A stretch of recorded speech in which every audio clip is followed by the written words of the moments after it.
Welcome back to the Morning Blend. February is National Heart Health Month, and it's always good to look for ways to eat healthier. Joining us now with some simple swaps is the popular chef from the Food Network and public television, Ellie Krieger. Great to see you. Great to be here. Thank you so much, Molly. Absolutely. Yeah, you know, it seems like more and more we're talking about heart health. It's often in the headlines. I think a lot of people associate nutrition with weight loss as an example, but what does nutrition have to do with reducing our risk for heart problems? A lot. You know, it's the #1 heart disease is the #1 killer of men and women, but 80% of heart disease is preventable, and a lot of that has to do with the way we eat. So it is huge. It's really important. And the thing is, the good thing is that it can be delicious and easy and accessible and also healthy, heart healthy. So I think you can really have it all in this regard.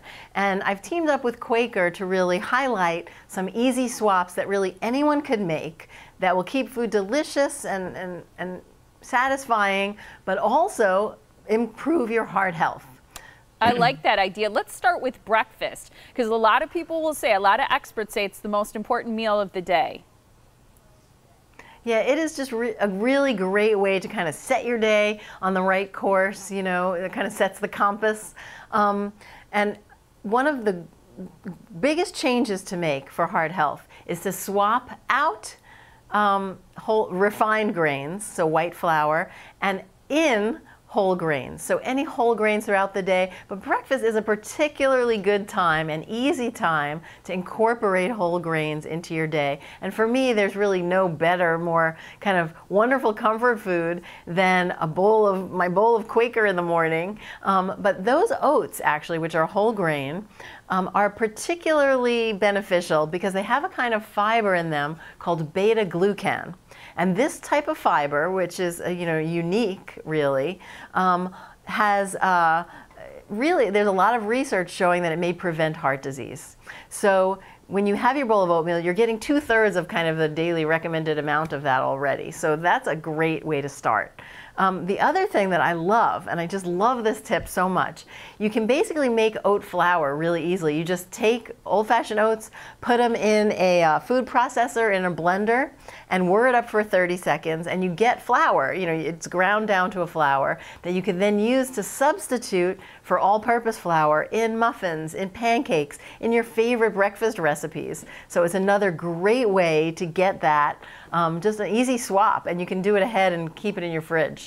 I think that's a great tip. I just had a friend recently talking about the way she used oat flour and just did it in her food processor. So I think it's fun to share. What other suggestions do you have for lunch and dinner? Yeah, so for lunch and dinner, like let's say you're going to have a big salad, you want something crunchy on it, right? Instead of croutons or bacon bits or something, go for nuts. They have fat, but it's a healthy fat. It's a heart-healthy fat. They have antioxidants and minerals, and for me, pecans are kind of perfect because they give you that buttery crunch. When it comes to dressing, one of my favorite tips, if you're going to have a creamy dressing, I love to make ranch dressing at home. Instead of all mayo, which is a typical dressing, take out half the mayo and substitute yogurt. So it works beautifully together. You get the creaminess, you get that carriage of flavor, but in a much healthier way. So those are two for a salad. Also for dinner, for example, you could crust your chicken with oats instead of breadcrumbs. So that's another great tip. And I saw that you have dessert there too. We're running out of time, but real quick, are those baked apples? Oh, well, that's actually a risotto made with oats. But one of my dessert tips that I love is to use ripe banana. Ripe banana is super sweet, and so it can add sweetness to baked goods if you mash it up without a lot of added sugar. And also, even on its own, if you freeze ripe banana, you just blend it up, and it makes like a soft serve ice cream. So that's like a really fun substitute and kind of sweet tooth satisfier in a healthy way. Some great swaps for us today. Ellie, thank you so much for joining us. Great to be here. And for lots of recipes, you can go to QuakerOats.com. Wonderful. Thank you. Absolutely. Thanks again.